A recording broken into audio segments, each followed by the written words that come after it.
오늘 말씀의 제목은 하나님은 사랑이시기에 라는 제목으로 함께 은혜를 나누겠습니다. 사진 하나 보여주시겠어요? 제가 예전에 인터넷에서 한동안, 물론 지금도 그렇지만 한동안 이 교회를 비판하는 사람들이 쓴 글 중에 이런 글이 좀 기억에 남고 있습니다. 이게 뭐냐면 교회 정문에 이렇게 위험, 접근 금지라는 표지판을 세워야 된다라고 이렇게 사람들이 이야기하는 거예요.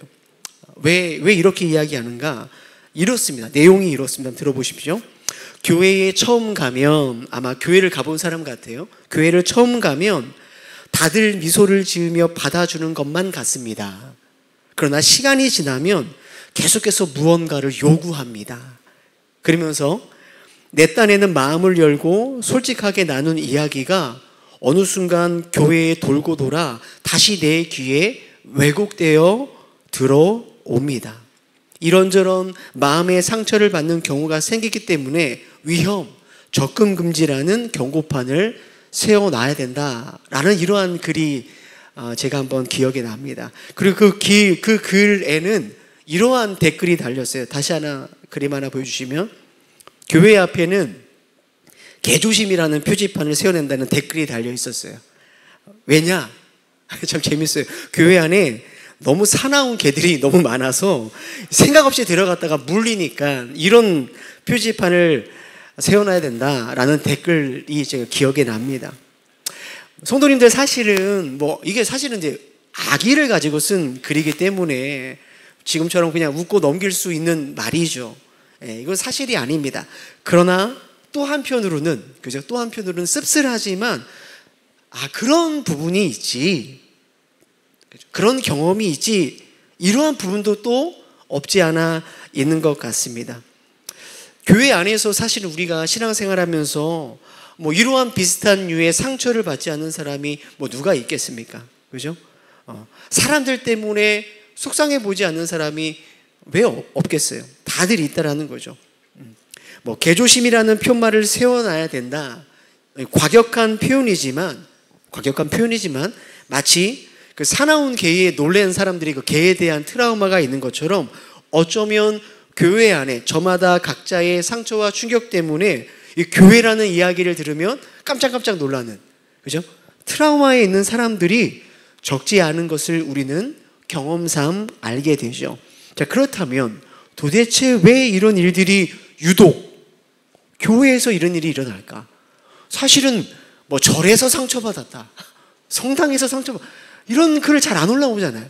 왜 유독 교회는 항상 이러한 일들 때문에 어려움을 당할까? 물론 여러 가지 현상과 이유가 있겠지만 역설적으로 저는 사랑 때문에 이런 일들이 일어난다라고 말하고 싶어요. 무슨 말인가? 사실 교회에 오면 우리는 크던 작던 사실은 좀 사랑받기를 원합니다. 그 사랑의 표현이 좀 다르긴 하지만 누구든지 교회 안에 들어오면 사랑받기를 원한다는 거죠. 그리고 또 나름대로 내가 좀 사랑하기를 원하는 마음도 있어요. 그래서 교회에 오면 사실은 평소와 좀 다르게 사람들을 대하려고 우리가 노력하잖아요. 세상에서는 좀 다른 방식의 말을 하고 조금 불편하더라도 참으려고 하고 노력하려고 하고, 그죠? 이러한 노력들이 크던 작던 우리 안에 다 있다라는 거예요. 왜냐? 교회는 사랑하는 곳이야 라는 그 생각들이 우리 안에 다 있기 때문에 그래요. 근데 성도님들, 이렇게 사랑받기를 원하고 또 내가 누군가를 사랑하면 할수록 희한하게 어떤 일이 벌어지냐면 반드시 갈등이 생긴다라는 거예요. 갈등이, 상처가 생긴다라는 거예요. 그러니까 아무런 기대감이 없으면 상처가 안 생겨요. 그런데 교회에 대한, 또 성도들에 대한 기대가 있기 때문에 우리 안에는 상처가 생긴다라는 거예요. 사랑하기 때문에 아픈 일이 생기는 거죠. 예를 들어서 성도님들 살아가면서 사실 우리를 가장 아프게 하고 상처를 주는 사람이 누군지 아십니까? 가족이에요. 가족. 그죠? 가족 때문에 그 상처가 오래 가는 거예요. 사랑하는 배우자 때문에, 사랑하는 자녀 때문에, 내 사랑하는 형제 자매, 부모님 때문에 사실은 눈물 나고 가슴 메이는 일들을 우리가 경험하죠. 그러니까 왜 그러는가? 사랑을 주고받는 관계이기 때문에 그렇다는 거예요. 예전에 베스트셀러 작가 중에 김다슬 작가가 쓴 이제는 오해하면 그대로 둔다라는 그 에세이에 이런 글이 실려 있습니다. 제가 한번 읽어보겠습니다. 이제는 오해하면 그대로 둔다. 예전에는 너무 억울해서 하나씩 따지고 바로잡기 바빴다. 이제 더는 그러지 않는다. 가만히 보니 그저 그런 보잘것없는 인연이나 멋대로 오해하고 마음대로 떠들고 다니는 사람은 그저 오해한 채 그저 멀리 사라져 주길. 여러분 보세요. 보잘것없는 인연이나 멋대로 오해하고 마음대로 떠드는 사람은 그냥 오해한 채로 사라져 버려라. 통쾌하죠. 없어졌으면 좋겠다. 오해하고 상처 주는 사람 내 눈앞에서 사라져 버려라. 통쾌하긴 하지만 여러분 이렇게 쉽게 끊을 수 있는 관계만 있으면 얼마나 편하겠어요. 그죠? 가족은 보잘것없는 인연이 아니기 때문에 멀리 사라져 주길 이게 안 되는 거죠.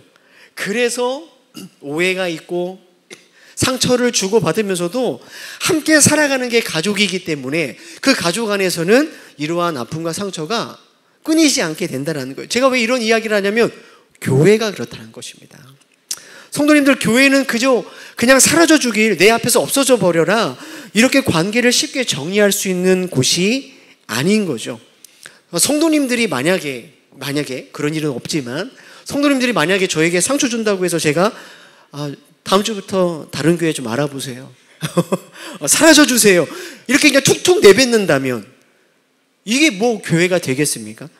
반대로 성도님들, 저는 이렇게 의도하지 않지만 상처 줄 때가 왜 없겠어요?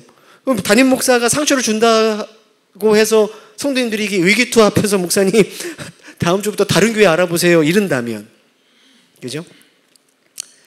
셀원들이 자꾸만 말 안 듣는다고 해서 다른 셀로 가라고 해버린다면 이게 교회가 될 수 없는 거죠. 여러분, 그래서 교회 안에서는 사라져 주길 이게 안 되는 거예요. 왜냐하면 교회는 보잘것없는 그냥 그런 관계가 아니라 영적인 가족이기 때문에 그렇죠. 사실은 우리의 관계, 가족의 관계는 이 땅으로 끝나지만 교회의 관계는 이곳에서 끝나는 게 아니라 영원까지 이어지는 관계입니다.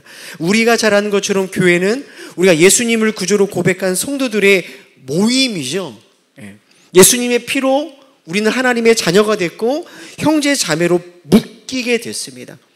그러니까 예수님을 믿는 그 순간부터 우리는 성령 안에서 한 가족으로 묶여진 거예요. 그러니까 묶여진 겁니다. 내가 묶어야지가 아니라 묶여지게 된 겁니다. 일반적인 다른 관계였으면 그래서 진작 떠났지만, 진작 끊어내야 됐지만 영적인 가족이기 때문에 우리가 멀리 사라져 달라고 말하지 못하고 상처를 받으면서도 이렇게 교회 안에 머물러 있게 되는 것이죠. 오늘 성경을 보면 사도 요한은 이렇게 상처가 있는 교회 안에 머물면서 우리가 어쩔 수 없이 같이 지나긴 하지만 내가 마땅한 교회를 찾지 못해서 다른 교회 갈 수 없어서 같이 있긴 하지만 나는 너희들 신경 안 쓸 거야. 사랑하지 않을 거야. 무관심과 냉담해지는 그런 것이 교회가 아니라 상처가 있고 아픔이 있지만 여전히 사랑해야 된다라고 오늘 우리들에게 말씀하고 있다는 거죠. 오늘 그 이유를 한 3가지 정도로 살펴보려고 해요. 왜 우리가 교회 안에서 사랑해야 될까? 첫 번째 이유가 뭐냐? 하나님이 사랑이시기 때문이라는 거예요. 여러분, 오늘 본문 말씀 요한일서 4장 7절 8절 우리 함께 읽어보도록 하겠습니다. 시작. 사랑하는 자들아, 우리가 서로 사랑하자. 사랑은 하나님께 속한 것이니 사랑하는 자마다 하나님으로부터 나서 하나님을 알고 사랑하지 아니하는 자는 하나님을 알지 못하나니 이는 하나님은 사랑이시니라. 자, 성경은 하나님을 뭐라고 표현하냐면 사랑이라고 표현합니다. 근데 우리가 잘못 이해할 때 하나님의 다양한 성품과 속성 중에 사랑이라는 부분이 있지, 그게 아니라는 거예요. 하나님이 곧 사랑 그 자체라는 거죠. 사랑 자체가 하나님이라는 거예요. 보통 우리 자녀를 둔 부모님들은 자녀를 사랑하죠. 다 사랑합니다. 그래서 자녀가 잘 되기를 원합니다. 근데 진짜 자녀를 사랑하는 부모는 자녀들이 원하는 모든 것들을 다 해주지 않습니다. 항상 뭐래도 항상 웃어주지 않죠. 사랑하기 때문에 그 모습이 때로는 엄한 모습으로 나오기도 하고 무서운 모습으로 나오기도 합니다. 때로는 싫다는 것을 줘야 될 때도 있어요. 그죠? 가기 싫은 것을 보내야 될 때도 있고요. 하기 싫은 일들을 할 수 있도록 때로는 격려하지만 책망할 때도 있습니다. 부모의 다양한 모습이지만, 그렇죠? 때로는 무섭게, 엄하게, 차갑게, 또 인자한 다양한 스펙트럼의 모습이 있지만 결국 자녀를 향한 마음은 사랑입니다. 그죠? 물론 우리는 알죠. 우리가 인간 부모이기 때문에 한계가 있어요. 나는 분명히 사랑하는 의도로 했지만 그것이 때로는 왜곡되고 잘못된 형태로 나아가긴 하지만 사실 그 안에는 여전히 자녀를 향한 사랑은 의심할 여지가 없는 거죠. 마찬가지입니다. 하나님은 우리를 사랑하시기 때문에 다양한 얼굴을 우리에게 보여주세요. 우리의 필요를 때로는 앞서 채워주시기도 하지만 그 필요를 눈앞에서 끊어내실 때도 있어요. 우리의 기도에 늘 더 앞서 응답하시지만 때로는 오랜 시간 하나님이 침묵하실 때도 있죠. 우리를 한없이 용서해 주시지만 그 죄에서 벗어날 수 있도록 우리의 삶을 전체를 강하게 흔드실 때도 있는 것이 하나님이세요. 근데 이렇게 다양한 하나님의 얼굴 속에서도 저와 성도님을 향한 하나님의 그 마음은 뭐냐? 사랑인 거죠. 우리를 그렇게 사랑하시는 하나님이 저와 성도님들을 교회라는 공동체로 묶어주셨다는 거예요. 여러분, 오늘 우리가 때로는 함께 있을 때 부담이 되는 사람들이 있죠. 불편한 사람도 있어요. 그러나 그 불편하고 어려운 사람을 이 교회라는 공동체 안에 만날 때에조차 우리가 사랑해야 되는 이유가 바로 여기 있는 것입니다. 저와 여러분이 하나님의 이러한 사랑 안에서 한 가족으로, 한 지체로 하나님께서 우리를 묶어주셨기 때문에 그래요. 내가 묶은 게 아니라 그 아버지께서 우리를 묶어주셨기 때문에. 그리고 이 영적인 가족, 교회 안에서 우리는 하나님의 사랑을 경험하고 배워가고 닮아가도록 우리는 이곳에서 훈련받을 사람들이라는 것이죠. 여러분, 우리는 서로 사랑할 때에만 우리가 하나님의 자녀인 것을 깨닫고 확신하게 됩니다. 다른 거 할 때가 아니라 사랑할 때 그것이 확신하고 깨닫게 돼요. 서로 사랑할 때에만 여러분 주님을 닮아갈 수 있습니다. 하나님이 사랑이기 때문에 그분의 자녀된 우리도 사랑해야 되는 것이죠. 자, 두 번째, 우리가 서로 사랑해야 될 이유가 있어요. 그것은 그 하나님이 우리를 먼저 사랑했기 때문에 그래요. 여러분은 요한일서 4장 9절에서 11절 말씀 한번 뜻을 생각하면서 천천히 한번 읽어보도록 하겠습니다. 시작.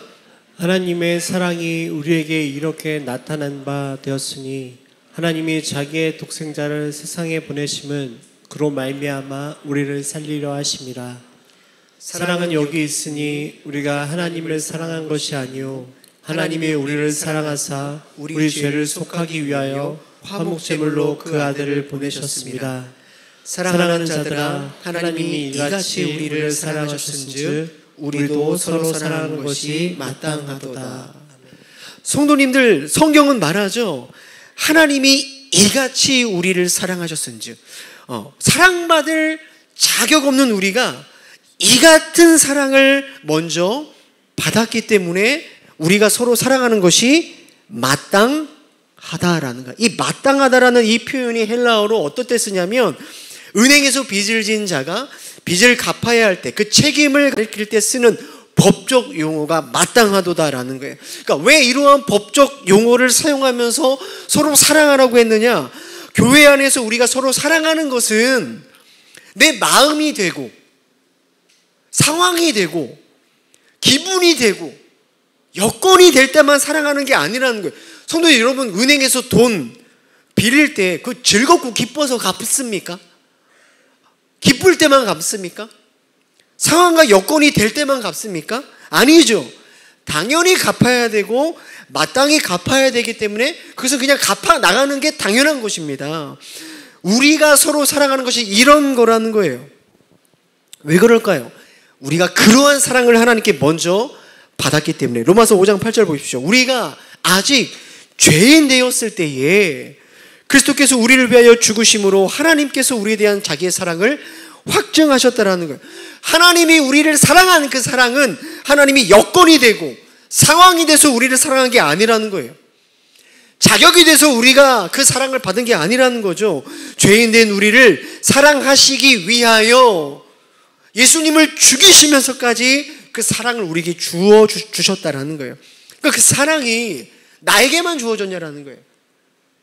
김성봉 목사에게만 그 사랑이 주어졌냐라는 거죠. 아니잖아요. 여러분에게 주어졌죠. 내 옆에 있는 지체가 그 사랑을 받은 존재라는 거예요. 그 하나님의 사랑을. 그래서 여러분 에베소 2장 10절 보십시오. 우리는 그가 만드신 바라. 만드신 바라. 포이에마라는 헬라어로 써요. 이게 뭐냐면 작품이라는 거예요. 예술가가 온 힘을, 온 에너지를, 그 힘을 다 쏟아서 만든 그 걸작품이 누구라는 거예요? 나라는 거예요. 내가 하나님의 걸작품이라는 거예요. 누가 걸작품이라는 거예요? 우리가 그 걸작품이라는 거예요. 누가 걸작품이라는 거예요? 사실은 마음속에 저 사람은 좀 떠나갔으면 좋겠다 싶은 그 사람도 하나님의 이 사랑을 받은 걸작품이라는 거예요. 나만 걸작품이 아니라는 것입니다. 여러분, 하나님이 그렇게 걸작품이라고 하시는데, 그분이 그렇게 사랑하셔서 그분이 그렇게 걸작품으로 만들어 가시겠다고 하시는데, 우리가 뭔데 그 사람 쓸모없다, 그 사람 떠나가라 말한다면, 여러분, 우리가 누구를 미워하는 거죠? 그 사람이 아니라 하나님을 미워하는 거예요. 그 사람을 떠나라고 하는 게 아니라 사실은 하나님 보고 떠나라고 하는 거예요. 그 사람을 미워하는 게 아니라 하나님을 멀리하는 거라는 거죠. 성도님들, 자녀를 키워보니까 사실은 내가 누구한테 미움받는 것보다, 그죠? 자녀가 어디 나가서 미움받지 않을까? 잘못 보이지 않을까? 그게 훨씬 더 신경 쓰이는 게 부모 마음 아닙니까? 내 자녀가 누군가에게 미움을 받고 어려움 당하는 게 훨씬 힘들죠. 이거 잠 못 자죠. 하나님의 마음이 그렇다는 것입니다. 그래서 여러분, 사도 바울이 예수님 만나기 전에 그 예수 믿는 사람들 막 붙잡고 감옥에 가두고 핍박하려고 다메섹을 향해 가던 길에 하늘에서 주님의 음성이 들리죠. 사도행전 9장 4절 보십시오. 사울아 사울아 내가 어찌하여 누구를요? 나를 박해하느냐. 야, 어찌하여 그들을 박해하느냐라고 주님이 말하지 않고 어찌하여 너가 나를 박해하느냐라고 말씀하신 이유가 바로 여기 있는 겁니다. 내가 교회를 사랑하고 성도를 사랑하는 것은 나를 사랑하신 주님을 사랑하는 거죠. 반대로 내가 교회를, 내가 성도를 미워하는 것은 어떠한 이유라도 예수님을 미워하는 일이라는 거예요. 그래서 성경은 뭐라고 말합니까? 너희가 할 수만 있다면 모든 사람과 화목해라, 서로 사랑해라 라고 말씀하시는 거예요. 사랑하는 성도님들, 오늘 우리가 주님께 어떠한 사랑을 받았는지를 기억하고 내가 받은 사랑을 동일하게, 정말 동일하게, 조금도 부족함 없이 내 옆에 있는 지체들도 받고 있다. 이 하나님이 그들을 너무나 귀한 걸작품으로 여기신다라는 이 말씀을 분명하게 여러분 마음 가운데 새기심으로, 여러분 공동체 안에서 마땅히, 선택이 아니라 마땅히 사랑하고 마땅히 섬기는 이 모든 동행교회 성도들 되어지기를 주의 이름으로 축복합니다. 마지막으로 우리가 교회 안에서 서로 사랑해야 될 이유가 있어요. 우리가 서로 사랑함으로 이 세상이 우리를 통해 누구를 봐요? 하나님을 보기 때문에 그래요. 여러분 요한 1서 4장 12절 말씀 함께 읽어보겠습니다. 12절 말씀 시작. 어느 때나 하나님을 본 사람이 없을 때 만일 우리가 서로 사랑하면 하나님이 우리 안에 거하시고 그의 사랑이 우리 안에 온전히 이루어지느니라. 그때나 지금이나 동일하죠. 사도 요한은 세상은 하나님을 본 적이 없다, 어느 때나 본 적이 없다, 그러나 우리 안에 계신 하나님을 볼 수 있는데 그때가 언제냐? 우리가 서로 사랑할 때 그게 가능하다라는 거예요. 여러분 전도지 몇만 장 뿌리는 것보다 우리가 서로 사랑하는 것이 훨씬 더 전도에 도움이 됩니다. 성도님들, 교회 안에서, 우리가 교회 안에서 하나님의 사랑을 경험할 때가 언제입니까? 물론 예배를 통해서도 하나님 사랑하시길 경험하지만 실제로 경험되어지고 느끼는 건 뭐냐면 성도가 성도를 통해서 그 사랑을 경험하는 거예요. 저 집사님 보면 되게 바쁘세요. 일상이 너무 바쁘세요. 넉넉하지도 않으세요. 근데 그분이 어떠한 성도님에게 시간을 내어주고 그 시간을 내어주고 섬겨줄 때 어떠한 분이 공동체를 위해서 수고와 헌신하는 것을 볼 때 우리는 그러한 곳곳에 그 성도를 통해서 하나님이 이렇게 우리를 사랑하시는가를 우리가 경험하죠. 여러분, 이해관계에 얽히지 않는 세상 사람들이 우리에게 그냥 아무런 의미 없이 섬기는 경우가 많지 않죠. 보기 힘듭니다. 우리는 이해관계로 얽히지 않았지만 우리는 사랑하고 섬기죠. 그러니까 그러한 모습을 통해서 그 하나님의 사랑을 간접적으로 우리가 경험할 수 있는 거예요. 목요일 날, 금요일 날 보통 우리가 셀 모임 하죠. 얼마나 그 직장 다녀와서 그 시간이 좀 피곤하고 힘든 시간이에요. 그런데 그 셀 모임 하겠다고, 그죠? 막 여기저기 또 뭐 간식 챙겨오고 뭐 하고, 아무것도 아닌 것 같지만 그런 것을 통해서 하나님의 사랑이 이런 거구나 경험하는 거예요. 오늘 우리가 어디 소풍에 갑니다. 소풍 갑니다. 뭐 이번에는 어떤지 모르겠지만 지난번인가 소풍 간다고 막 새벽 3시인가 4시에 일어나서 뭘 이렇게 막 음식을 했대요. 그 한 끼 먹이겠다고 새벽같이 일어나서. 그럼 누가 시켜서 하는 게 아니죠. 뭐 그렇게까지 할 필요가 없는데, 근데 그러한 섬김과 사랑을 볼 때 하나님의 사랑이 이런 거구나를 우리가 공동체 안에서 경험하게 되는 거예요. 그래서 여러분, 예수님께서 이렇게 말씀하셨어요. 요한복음 13장 34절 35절 함께 읽어보겠습니다. 시작. 새 계명을 너희에게 주노니 서로 사랑하라. 내가 너희를 사랑한 것 같이 너희도 서로 사랑하라. 너희가 서로 사랑하면 이로써 모든 사람이 너희가 내 제자인 줄 알리라. 자, 분명하게 보십시오. 예수님 뭐라고 말씀해요? 너희가 기도를 많이 함으로 세상이 내 제자인 줄 알리라. 이렇게 말씀하지 않으시죠? 그죠? 너희가 성경을 많이 읽고 달달 외움으로 내 제자가 됨이라. 아니요. 너희가 어떤 직분을 갖고 있는지에 따라 세상이 너희가 내 제자인 줄 알 수 있다. 아니요. 어떻게 알 수 있는 거예요? 서로 사랑함을 통해. 그 사랑함을 통해 세상이 우리 안에 계신 주님을 보게 되는 거죠. 우리가 말로만이 아니라 정말 주님을 따라가는 제자인 것을 우리가 서로 사랑함으로 알 수 있다 된다라는 거예요. 사랑하는 성도님들, 아무리 교회 오래 다녀도 내가 교회 안에서 누군가를 섬기고 사랑하는 이 수고와 이러한 훈련이 돼 있지 않으면 사실은 여전히 영적으로 갓난아이인 거예요. 우리가 어떠한 직분을 갖고 있어도 사랑을 훈련하고 실천하지 않으면 그건 갓난아이입니다. 여러분, 영적인 갓난아이가 많은 교회는 힘들어요. 자꾸 챙겨줘야 돼. 자꾸 누군가를. 다 갓난아이면 다 챙겨줘야 돼. 우쭈쭈쭈 해야 될 사람이 많죠. 그죠? 자꾸 막 삐지고 시험 들고 뭐가 막 불만이 있고. 왜 그러는지 아세요? 그분의 개인의 성향 때문에 그런 게 아니라 영적인 갓난아이기 때문에 그래요. 그럼 여러분, 우리가 어떻게 잘할 수 있을까요? 교회 안에서 어떻게 잘할 수 있을까? 간단합니다.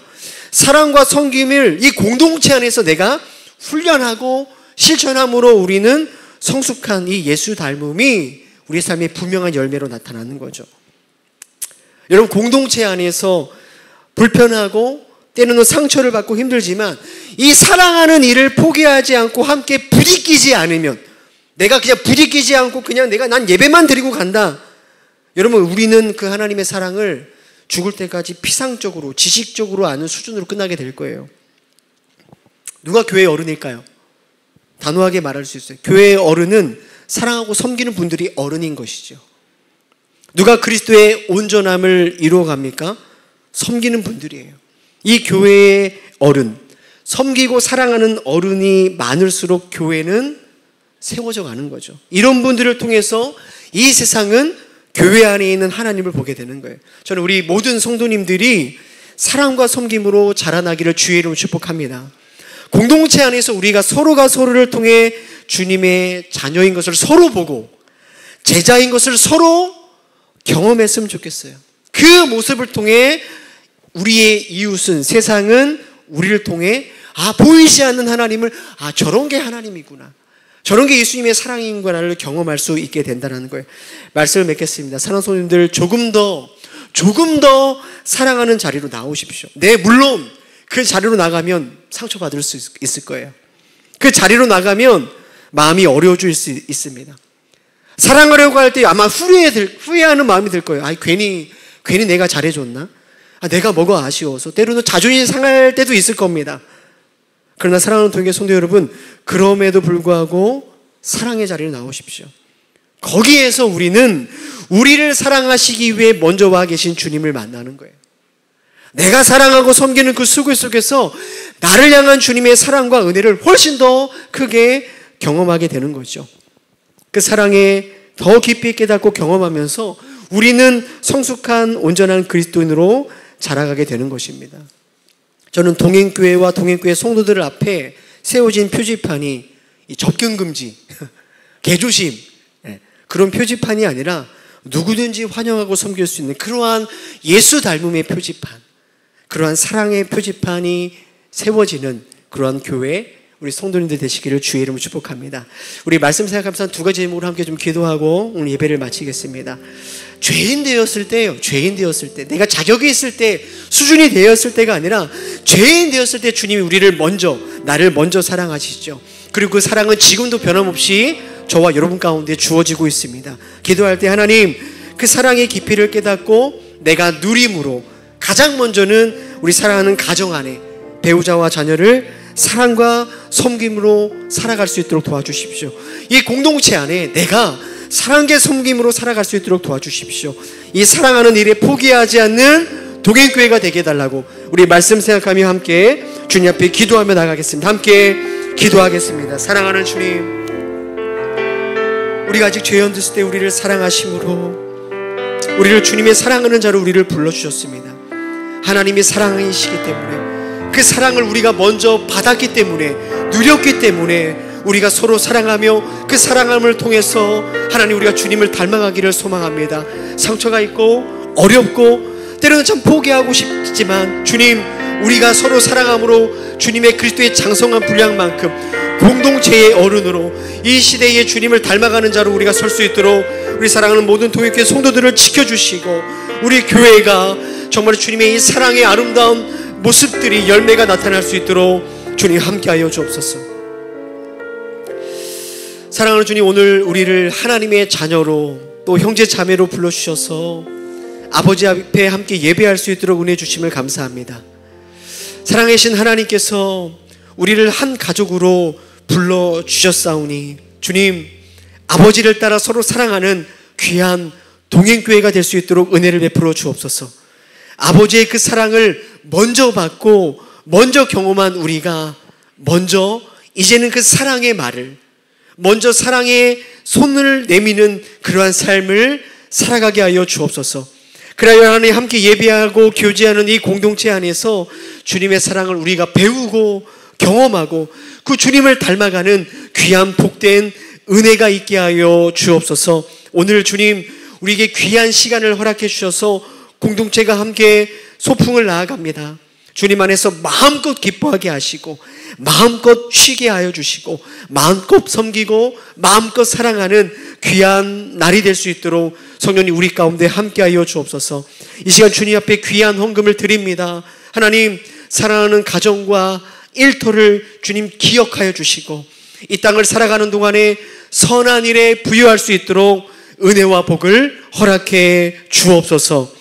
이제는 우리 구주 예수 그리스도의 크신 은혜와 하나님의 변함없는 사랑하심과 성령의 함께하심이, 하나님의 사랑으로 우리를 한 가족으로 불러주신 그 부르심을 기억하며 힘들지만 때로는 아프지만 먼저 사랑하고 먼저 섬김으로 이 주님의 사랑을 경험하고 훈련받고 닮아가기로 소망하는 모든 동행교회 성도들과 가정과 자녀와 일터와 교회 위에 이제로부터 영원토록 함께 계실지어다. 아멘.